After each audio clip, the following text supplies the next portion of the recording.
നമസ്കാരം. ഇന്നത്തെ പ്രധാന വാർത്തകളുമായി ഷാജി കടക്കൽ. കേരള ചരിത്ര പുസ്തകത്തിൽ പുതിയൊരു അധ്യായം പിറന്നിരിക്കുന്നുവെന്ന് മുഖ്യമന്ത്രി പിണറായി വിജയൻ. കേരളത്തെ അതിദാരിദ്ര്യമുക്ത സംസ്ഥാനമായി പ്രഖ്യാപിക്കുന്ന ചടങ്ങിൽ സംസാരിക്കുകയായിരുന്നു അദ്ദേഹം.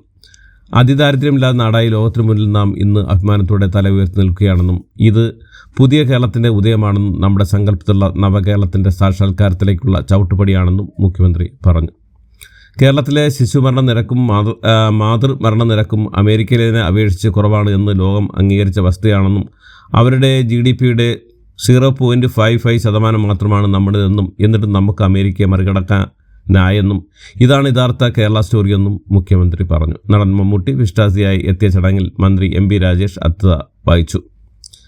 അതിദാരിദ്ര്യമുക്ത കേരളവുമായുള്ള പ്രഖ്യാപനത്തിലുള്ള മുഖ്യമന്ത്രി പിണറായി വിജയൻ ഏറ്റെടുത്തത് വലിയ ഉത്തരവാദിത്തമാണെന്ന് നടൻ മമ്മൂട്ടി. അതിദാരിദ്ര്യത്തിൽ നിന്ന് മാത്രമേ കേരളം മുക്തമായിട്ടുള്ളൂ എന്നും ദാരിദ്ര്യം ഇനിയും ബാക്കിയാണെന്നും സാമൂഹ്യ സൂചികൾ കേരളം ഒരുപാട് മുന്നിലാണെന്നും ഈ നേട്ടങ്ങൾ കേരളം സ്വന്തമാക്കിയത് സാമൂഹ്യ ബോധത്തിൻ്റെയും ജനാധിപത്യ ബോധത്തിൻ്റെയും ഫലമായിട്ടാണെന്നും മമ്മൂട്ടി പറഞ്ഞു.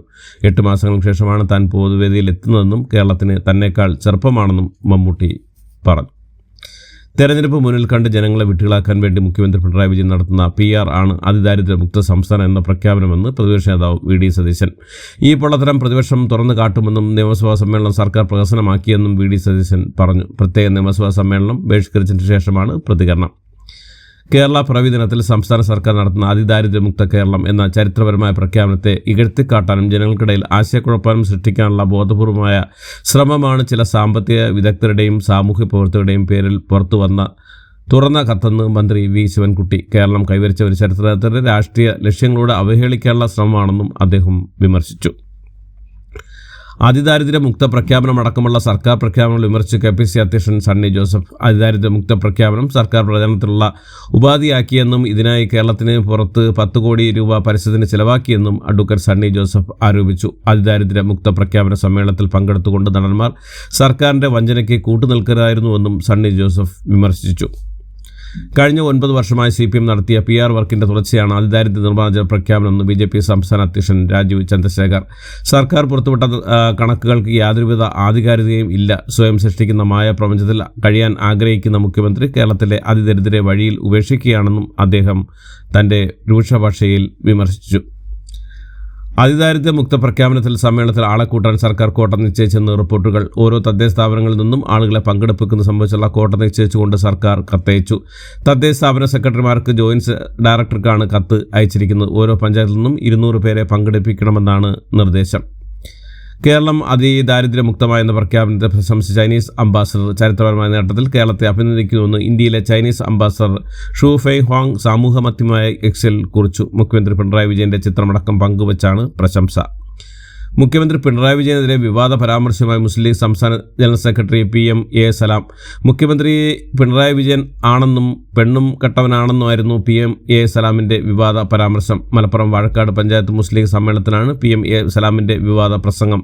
PM3 ഒപ്പിട്ടതുമായി ബന്ധപ്പെട്ട സർക്കാർ തീരുമാനത്തെ വിമർശിച്ചുകൊണ്ടുള്ള പ്രസംഗത്തിലാണ് മുഖ്യമന്ത്രിക്കെതിരായ വിവാദ പരാമർശം നടന്നത്.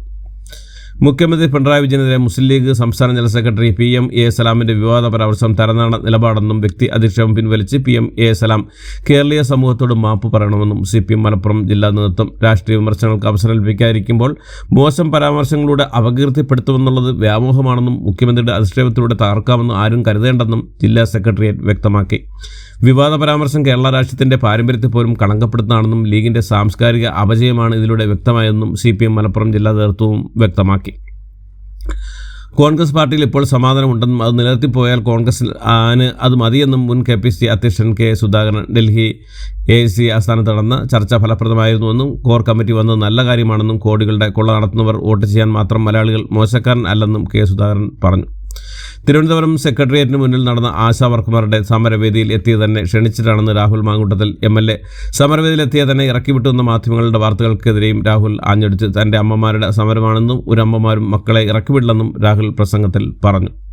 ഭാരതാംബ വിവാദത്തിൽ സസ്പെൻഡ് ചെയ്യപ്പെട്ട കേരള യൂണിവേഴ്സിറ്റി രജിസ്ട്രാർ KS അനിൽകുമാറിനെ തിരിച്ചെടുക്കണമെന്നാവശ്യപ്പെട്ട് സർവകലാശാല സിൻഡിക്കേറ്റ് പ്രമേയം പാസാക്കി.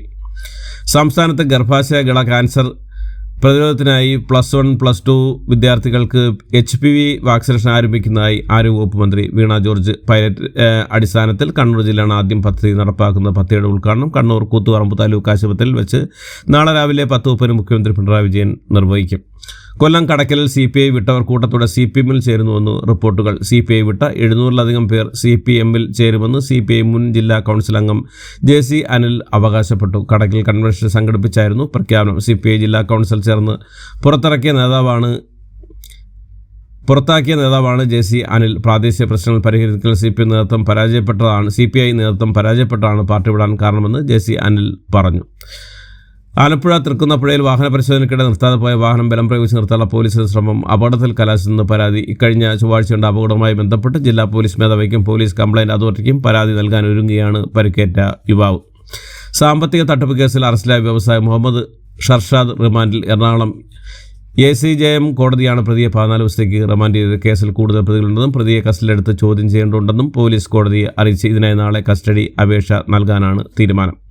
ഷാഫി പറമ്പിൽ MPക്ക് പരിക്കേറ്റ പേരാമ്പ്രയിലുണ്ടായ സംഘർഷത്തിൽ UDF പ്രവർത്തകൻ സ്ഫോടക വസ്തു എറിഞ്ഞുവെന്ന കേസ് പോലീസ് വീഴ്ച മറയ്ക്കാനാണെന്ന് കോടതി. ഗ്രനേഡ് കൈകാര്യം ചെയ്തതിലെ വീഴ്ച മറയ്ക്കാനാണ് പോലീസ് പുതിയ കേസ് എടുത്തതെന്നും കോടതി നിരീക്ഷിച്ചു. UDF പ്രവർത്തകരുടെ മുൻകൂർ ജാമ്യാപേക്ഷ വിധിയിലാണ് പോലീസിനെതിരെ കോടതി രൂക്ഷ വിമർശനം ഉന്നയിച്ചത്.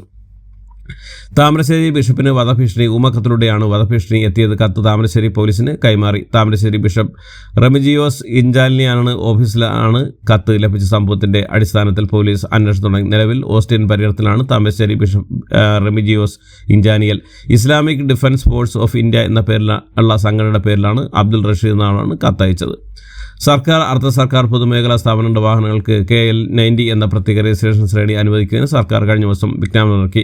ഇത് 1 മാസത്തിനുള്ളിൽ നടപ്പാക്കുമെന്ന് മോട്ടോർ വാഹന വകുപ്പും അറിയിച്ചു.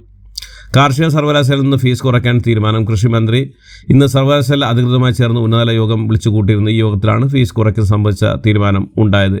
UG കോഴ്സുകൾക്ക് 50%, PG കോഴ്സുകൾക്ക് 40% ഫീസ് കുറയ്ക്കാനാണ് ഇപ്പോൾ ധാരണ ആയിരിക്കുന്നത്. 1 നൂറ്റാണ്ടിലേറെയായി ഈസ്റ്റർ ആഘോഷങ്ങൾക്ക് നടത്താൻ മാത്രം ഉപയോഗിച്ച പൊതു മൈതാനത്ത് ഹിന്ദുക്കളുടെ ഉത്സവത്തിന് മദ്രാസ് ഹൈക്കോടതി അനുമതി നൽകി. സർക്കാർ ഉടമസ്ഥതയുള്ള പൊതു മൈതാനങ്ങൾക്ക് എല്ലാ മതക്കാർക്കും ഒരേപോലെ ഉപയോഗിക്കാൻ അവകാശമുണ്ടെന്ന് ചൂണ്ടിക്കാട്ടിയാണ് ദിണ്ടിക്കൽ ജില്ലയിലെ ഗ്രാമനാഥം മൈതാനത്ത് അന്നദാന ചടങ്ങ് നടത്താൻ അനുമതി നൽകിയത്. ബീഹാറിൽ വീണ്ടും NDA അധികാരത്തിൽ വരുമെന്നു അഭിപ്രായ സർവേ. രാജ്യത്ത് ഏറ്റവും അധിക രാഷ്ട്രീയ ബോധമുള്ള സംസ്ഥാനങ്ങളൊന്നാണ് ബീഹാറെന്നും ബീഹാറിൽ NDA 160 സീറ്റിൽ വിജയിക്കുമെന്നും മിച്ചമുള്ള സീറ്റുകളെ മറ്റു പാർട്ടികൾ ലഭിക്കുമെന്നും കേന്ദ്ര ആഭ്യന്തരമന്ത്രി അമിത്ഷാ. ആന്ധ്രാപ്രദേശിലെ ശ്രീകുളത്ത് ക്ഷേത്രത്തിലുണ്ടായ തിക്കിലും തിരക്കിലും മരിച്ചവരുടെ എണ്ണം 10ആയി. സ്ത്രീകളിലും 12 വയസ്സുള്ള ഒരു കുട്ടി ഉൾപ്പെടെ മരിച്ചവരുണ്ട്. 15 പേർക്ക് പരിക്കേറ്റ്. ഉൾക്കൊള്ളാവുന്നതിൻ്റെ 8 മടങ്ങിലേറെ ആളുകൾ ദർശനത്തിനെത്തിയെന്നാണ് കാസിബുഗയിലെ ശ്രീ വെങ്കടേശ്വര ക്ഷേത്രത്തിൽ ദുരന്തത്തിന് വഴിവെച്ചത്. രാഷ്ട്രപതി ദ്രൗപദി മുർമുവും പ്രധാനമന്ത്രി നരേന്ദ്രമോദിയും കേന്ദ്ര ആഭ്യന്തരമന്ത്രി അമിത്ഷായും അനുശോചനം രേഖപ്പെടുത്തി. ഇതോടുകൂടി ഇന്നത്തെ വാർത്തകൾ ഇവിടെ അവസാനിക്കുന്നു. എല്ലാവർക്കും നന്ദി, നമസ്കാരം.